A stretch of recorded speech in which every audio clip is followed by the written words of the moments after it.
हमेशा ये ध्यान रखना चाहिए, कोई भी कार्य हो उस कार्य में परमात्मा का, संतों का, गुरु का आश्रय श्रेय देना चाहिए। यही कृतज्ञता करते हैं। किसी ने आपको उपकार कर दिया, उसके बदले में उसको धन्यवाद कहो, भैया बहुत अच्छा काम किया, बड़ी ठाकुर जी की कृपा के माध्यम से ये कार्य हुआ। तो परमात्मा को धन्यवाद दोगे तो यही कृतज्ञता है।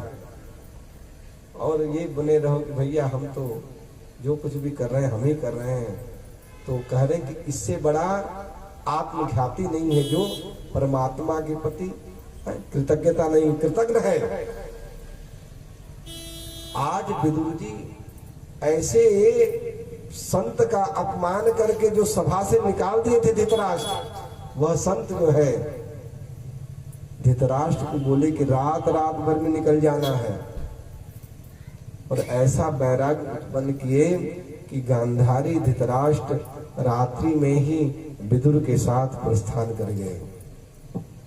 प्रातः काल हुआ, युधिष्ठिर जी ने चारों तरफ अपने सैनिकों को भेजे, लेकिन जंगल के रास्ते से सीधे हरिद्वार क्षेत्र तीर्थों में चले गए, और केवल कुछ 4-5 दिन के अंदर ही संत के आश्रय लेने के माध्यम से धृतराष्ट्र भी स्वधाम गमन किए।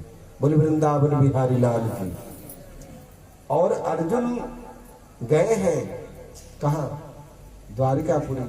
द्वारिकापुरी में बहुत लंबे समय पर रहे। भगवान स्वयं द्वारिकापुरी में रह करके कौरव पांडवों का महाभारत युद्ध कराया, और भगवान की ही पूरा परिवार द्वारिकापुरी में 56 करोड़ हो गया है। और संतों का आश्रय, संत आए द्वारिकापुरी में, और संतों का अपमान भगवान के ही पुत्र ने किया, सांबादि ने, और संतों का श्राप लगा, और 56 करोड़ यदुवंशी भगवान संतों के माध्यम से आपस में लड़वाए।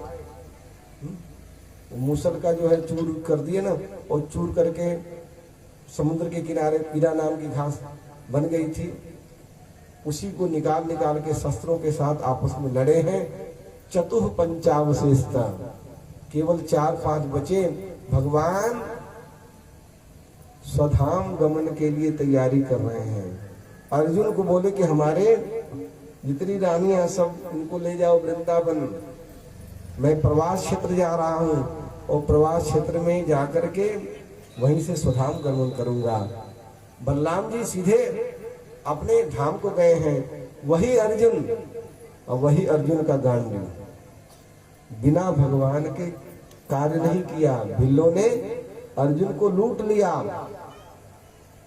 और भगवान इधर स्वधाम गमन किए हैं। अर्जुन बहुत लंबे समय बाद पांडव अर्जुन के आने की प्रतीक्षा जो है युधिष्ठिर भीम सब कर रहे हैं, लेकिन नगर में अपशगुन हो रहा है।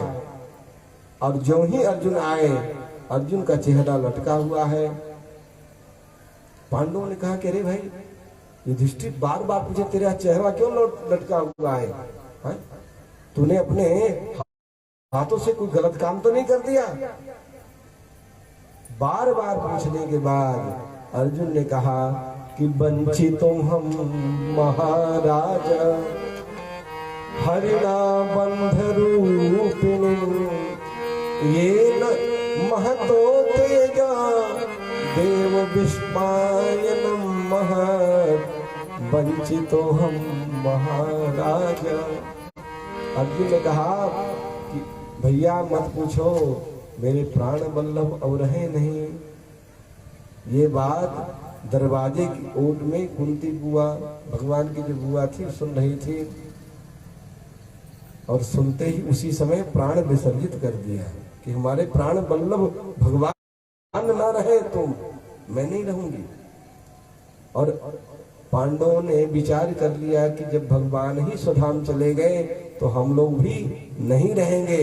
पांडव लोग द्रौपदी के साथ स्वर्गारोहण के लिए प्रस्थान कर गए, और परीक्षित को समझा दिए कि गद्दी पर बैठ जाना, तुम्हारा मार्गदर्शन गुरुजी मंत्री लोग करेंगे। अभी छोटे से परीक्षित थे, और मार्गदर्शन गुरु का और संतों का, मंत्रियों का लिया परीक्षित ने, और बड़े हुए तो राज को संभालने लगे। उधर केवल स्वर्ग में युधिष्ठिर ही गए सशरीर, और रास्ते में सबका शरीर का देहावसान हुआ। और परीक्षित बड़े हुए हैं, इनका विवाह संपन्न हुआ और इनके 4 पुत्र हुए, जन्मेजय आदि। और द्वापर का जो समय था समाप्त हुआ, कलयुग प्रारंभ होने वाला है। क्या देखा गया कि एक दिन परीक्षित सोने का मुकुट धारण करके, धनुष बाण लेकर के, घोड़े पर सवार होकर के शिकार करने के लिए प्रस्थान किए और सुदूर निकल गए। और क्या देख रहे हैं कि 2 गाय और बैल आपस में वार्ता कर रहे हैं। बैल के 3 पैर कट चुके हैं, एक पैर पर विद्यमान है। और ये स्थिति को देख करके गैया मैया रो रही है, और गैया मैया को रोते हुए वो बैल रूपी जो धर्म है, जिनके 3 पैर कटे हुए हैं, वो सांत्वना दे रहे हैं। बैल रूपी जो है वो धर्म के विराजमान, और साक्षात जो गौ माता है वो पृथ्वी रूपा है। उनके नेत्रों से अविरल आंसू टपक रहे हैं। और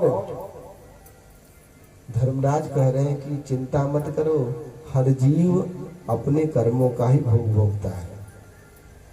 काउन को सुख दुख कर दाता, निज कृत कर्म भोग सब भ्राता। अपने कर्मों का ही, अरे हमने ऐसा कृत किया है तो आप क्यों चिंतित हो रही हो। गाय और बैल की वार्ता हो ही रही थी। एक काला काला पुरुष आया,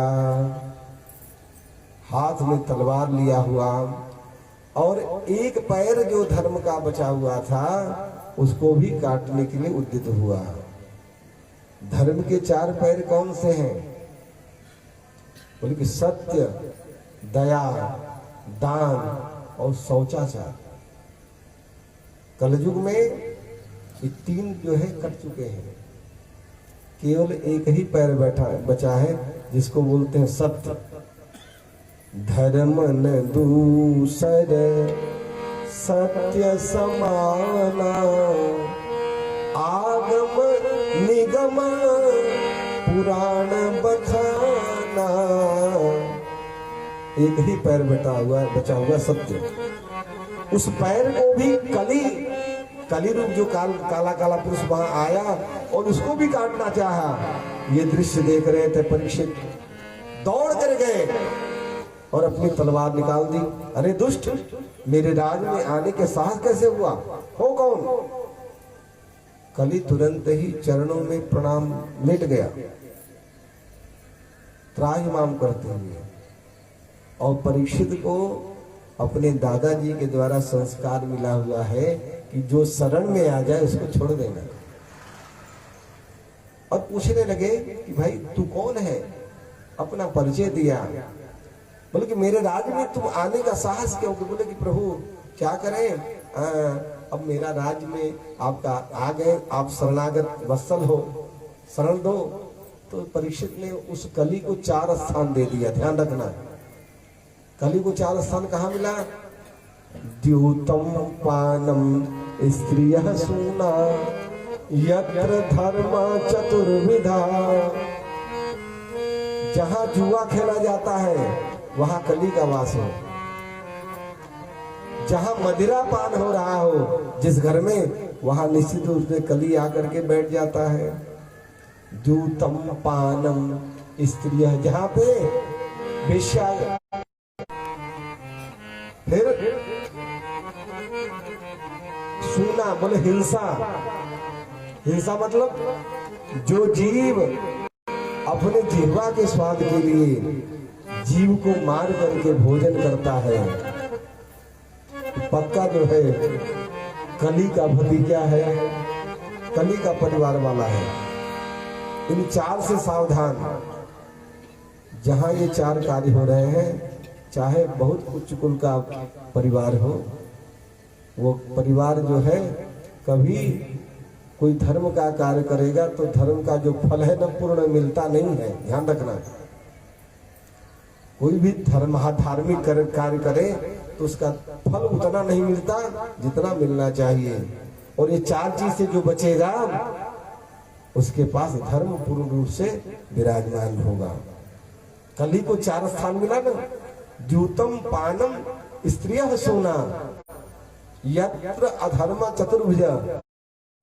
इसके बाद कली ने हाथ जोड़ लिया कि प्रभु 4 जो है आपने मकान दिया, परिवार थोड़ा बढ़ेगा, एक कमरा और बढ़ा दो ना, 4 से काम नहीं चलेगा, छोटा पड़ेगा। तो कली ने एक स्थान मांगा, बोले कि हमारे हिसाब से दे दो। बोलो कौन सा जगह चाहिए? बोले कि हमें सोने में वास दो। कली सोचा कि पहला प्रभाव तो इनके ऊपर करें, तो तुरंत परीक्षित ने कहा कि तथास्तु भाई, चलो तुम्हें सोने में भी वास मिलेगा। और कली को अवसर मिला, परीक्षित जो है सोने का मुकुट धारण किए थे और कली जो है मुकुट में प्रवेश पाया। और शिकाल खेलते हुए आगे परीक्षित गए हैं, उनको भूख प्यास लगी, समीक ऋषि के आश्रम में पहुंचे। समीक ऋषि ध्यानिष्ठ थे, समाधि में थे, और कहा कि भाई आश्रम में कोई है? मैं परीक्षित राजा बोल रहा हूं, प्यास लगी है। लेकिन समीक ऋषि तो ध्यानिष्ठ थे, समाधि में चले गए थे। तो परीक्षित ने सोचा कि अरे सत्कार करना न पड़े, इसलिए ये महात्मा जो है समाधिष्ठ, समाधि का ढोंग किए। बगल में मरा हुआ सर्प पड़ा था, अपने बाणों से उठाया और समीक ऋषि के गले में धारण करा दिया। यही दृश्य जो है बालकों ने देखा था, छोटे छोटे बालक, और समीक ऋषि का जो पुत्र थे दूर खेल रहे थे, दौड़े दौड़े गए और बताए कि देखो तुम्हारे पिता के गले में एक राजा आया था, सांप, मरा हुआ सांप डाल करके चला गया। और उसी समय कौसगी नदी का जल लेकर के श्राप दे दिए परीक्षित को कि राजा तुझे पता नहीं, बड़े बड़े राजा आते तो संतों के चरणों में बैठ करके वंदन करते हैं, सेवा की याचना करते हैं, अब तू अहंकारी बन गया, पिता के गले में सर्प डाल दिया। जा, मैं श्राप देता हूं कि यही तक्षक 7वें दिन तेरा दंशन करेगा, तेरी मृत्यु हो जाएगी। और दूर बैठ करके बड़े गंभीर मुद्रा में चिंतन कर रहा था समीक ऋषि का पुत्र। कुछ समय बाद समीक ऋषि की समाधि खुली, गले में देखा कि मरा हुआ सर्प, अलग किया और दूर बैठा हुआ अपने बालक को देखा। तो समीक ऋषि को पता चला कि भाई पुत्र ने श्राप दे दिया है। तो पुत्र को समझाए कि भाई हमारा कर्तव्य है कि हमारे घर कोई आया है, अतिथि देवो भव, राजा को तो सम्मान करना चाहिए, तूने श्राप दिया, ये ठीक नहीं किया। संत तो तितिक्षु होना चाहिए, क्षमावान होना चाहिए। अब जो हो चुका तो हो चुका, अपने शिष्य को भेजे समीक ऋषि, बोले जाकर के सूचना दो परीक्षित को कि तुझे तक्षक नाग 7वें दिन दंशन करेगा, तेरी मृत्यु होगी, उससे पहले तुम अपने मुक्ति का उपाय कर लो। और इधर परीक्षित जब गए हैं अपने राज्य में, अपने सिर से मुकुट उतारा, उनको भान हुआ, अरे हमने इतना बड़ा अपराध कर दिया, उस ऋषि के गले में मरा हुआ सर्प डाल दिया, मेरे ऊपर वज्रपात हो जाए, मैं अभी प्राणांत कर जाऊंगा। बड़ी अपने अंदर ग्लानि हुई परीक्षित को। तब तक सूचना मिल गई उनको कि तक्षक नाग डसेगा। तो परीक्षित दुखी नहीं हुए, बड़े प्रसन्न हुए। और परीक्षित ने अपने पत्नी से कहा कि जानती हो, एक बात बताऊं? हाँ बोलिए, क्या कहना चाहते हैं? परीक्षित ने अपने पत्नी से कहा कि मैं ही एक ऐसा पुरुष हूं कि जो दावे से कह सकता हूं कि 7 दिन तक जीवित रहूंगा। किस घड़ी का पता नहीं कि आगे क्षण क्या होने वाला है, लेकिन मुझे कन्फर्म है कि 7 दिन तक जीवित रहूंगा। फिर बोले कि ये सब राशि पोशाक उतार दिए सामने और झिमनी सी चदरिया उड़ करके अपने पुत्रों को राय दिए और सीधे गंगा के किनारे सुखताल पे पहुंच गए। और परीक्षित को श्रापित किया गया। पूरे अजनाब वर्ष में सबको सूचना मिल गई कि परीक्षित को श्रापित किया गया है। तो वहां पे अत्रि, वशिष्ठ, च्यवन, शरद्धान, भृगु, अंगिरा, पुलह, पुलस्त्य, क्रतु, बड़े बड़े ऋषि वहां उपस्थित हुए और सब आपस में विचार कर रहे हैं कि क्या किया जाए कि परीक्षित की मुक्ति हो जाए, लेकिन कोई निर्णय नहीं कर पा रहे हैं। जानते हैं, परीक्षित ने पहले तो आश्रय लिया गंगा जी का। गंगा का किनारे सुखताल है, और दूसरा आश्रय किसका लिया? संतों का। ध्यान रखिए, व्यक्ति जब शरीर छोड़ देता है तो शास्त्र कहता है कि उसकी अस्थि भी गंगा जी में प्रवाहित कर दिया जाए, उसकी मुक्ति हो जाती है। तो यहाँ वै लसस्सी तुलसी बिमिश्रा, भगवान के चरणों से निकली हुई गंगा, यानी भगवान के चरणों पे चढ़ाई गई तुलसी, मंजरी, केसर, कुमकुम, उसका प्रक्षालन किया गया ही तो गंगा है।